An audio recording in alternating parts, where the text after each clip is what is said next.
All right, people, this is a long one, and I'm gonna need you to sit through this. And everything I say is going to be absolute fact, right? And it's going to start with the other day with the executive branch trying to abolish the 14th Amendment via executive decision, right? And you can't do that, right? If that's the case, they would have done it with the second a long time ago. But nonetheless, here we go, right? The way they're trying to set it up is the 14th Amendment. We got to get these illegals out of here. So right? In reality, what the 14th Amendment does is give citizenship to all people of African heritage. Okay. If you have African heritage, the 14th Amendment is the reason why you can be a citizen of the United States. Okay. Even if you're Caribbean, even if you came over via Africa, right? The 14th Amendment gives you that power. The reason being, prior to the 14th Amendment, there's a decision, Plessy-Ferguson versus Sanford, right? Plessy-Ferguson versus Sanford.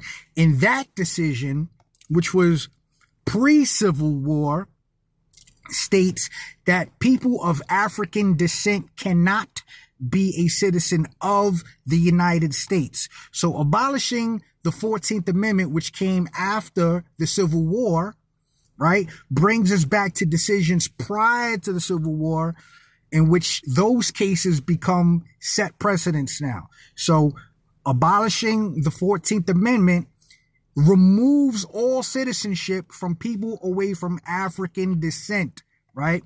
If you got lips like mine, you're African descent, okay?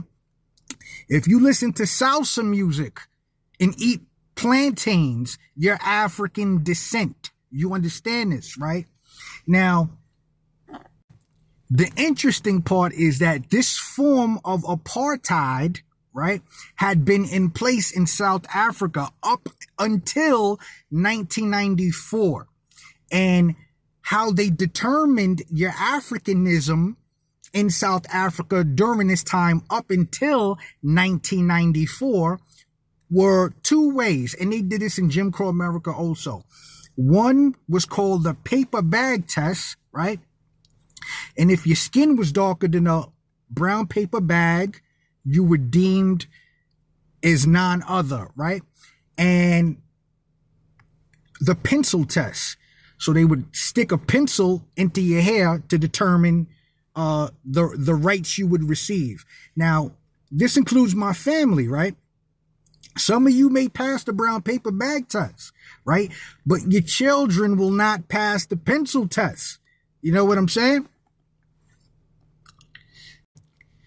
Nonetheless, with abolishing the civil rights in 1964, in conjunction with abolishing the 14th Amendment via executive decision, now you see where this is headed, right? And with a court who is willing to overturn set precedents, like Roe versus Wade, right? Roe versus Wade, give it a take, right? But really, what it really was a signal that, yes, we will overturn this. We will overturn Brown versus Board of Ed. We will overturn Plessy versus Ferguson. All these cases you need to look up.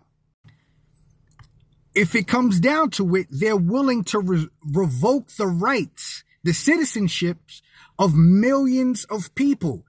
And if you control the treasury, right,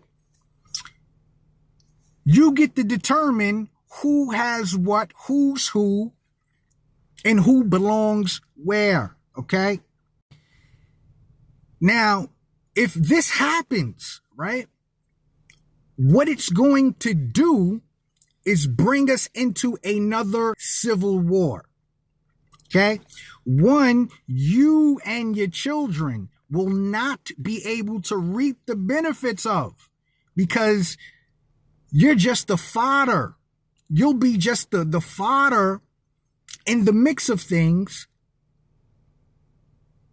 while the billionaires come in through the backside and capitalize on our misgivings. Now, this is being further exacerbated by the recent executive orders in which Christianity has now been given preference, and anti-Christian sentiment will no longer be tolerated, right? But the problem is, in America, what is Christian sentiment? Some can argue a burning cross is Christian sentiment, right? Another thing that is Christian sentiment is the separation of races taught by doctrines like the Mark of Cain, which states people of melanated complexion do not deserve preference because they are the descendants of sinners against God, right? This is the doctrine being placed forward, hoping that we kill ourselves and destroy the infrastructure so someone else comes on the back end to rebuild on top of our corpses. All right? Talk to your people. Peace and much love. Share this. Peace and much love.